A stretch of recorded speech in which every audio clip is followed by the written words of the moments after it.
Assalamu alaikum, my loves. A quick update from Texas before we talk about Dearborn. There has been a lot of controversy around wuzu facilities at the Dallas-Fort Worth airport. And to be precise, the airport did not remove the existing wuzu facilities in its interfaith chapel. What was canceled was a new proposal to add some foot washing stations inside two international terminals, and essentially it's an international flight, so it's a very long trip, at least 7-8 hours, one for women and one for men. And apparently airport wuzu has now become full political controversy. You may need like a boarding pass, your passport, and perhaps even a small briefing on religious freedom just to wash your feet. Whatever.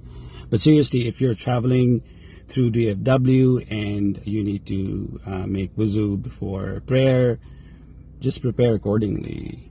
Give yourself extra time, check what facilities are available, and carry what you reasonably can. It should not have to be this complicated, but we'll navigate through it. After all, a lot of us travel with the Lota already.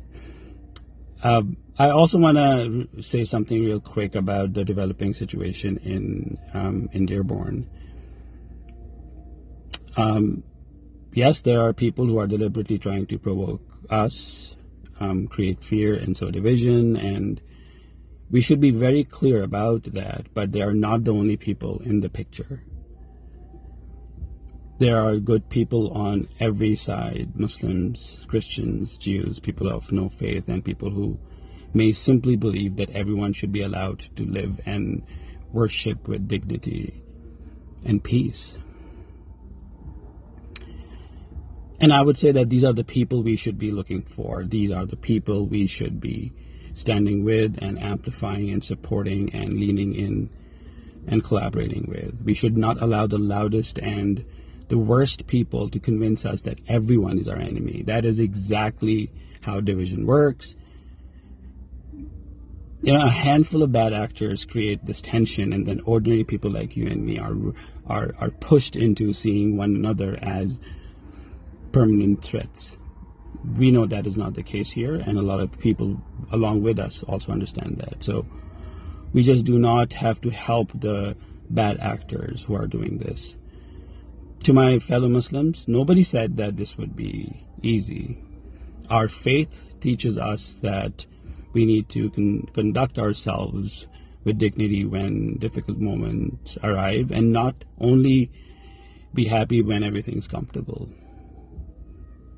There is a familiar account about a woman who used to throw garbage at the Prophet Muhammad, peace be upon him, and when she did not show up for a few days, he started asking about her, and then he heard that she was unwell, so he went and looked after her. So remember that account as this historical report or a lesson about his character. The message is there for you to see. It's powerful that someone else's ugliness does not get to decide who we become ultimately, because our reward is not here.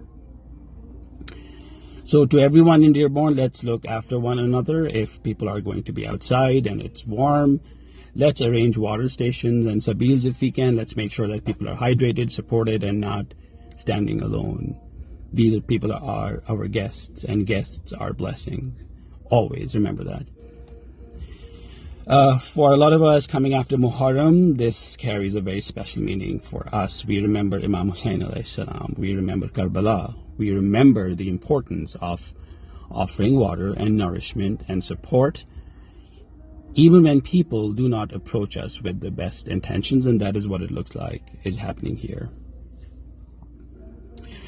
Our reward is not dependent on whether the other person appreciates our conduct. We do what we believe is right because it is the right thing to do.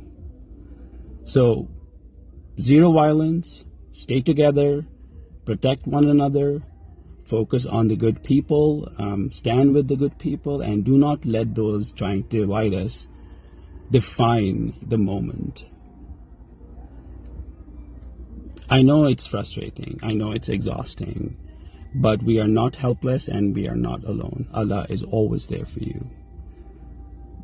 I believe in you. You need to believe in yourself as well. We got this. we have got this so far. Remember, there's sawab in patience, there's sawab in service, in kindness. There is, sometimes the strongest response is to remain principled, dignified, generous, and humane, and to show the people around us that division does not have to win.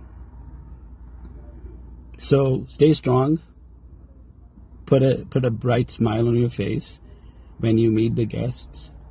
Hold them in high esteem. Share a lot of love with them, and make sure that they feel welcome.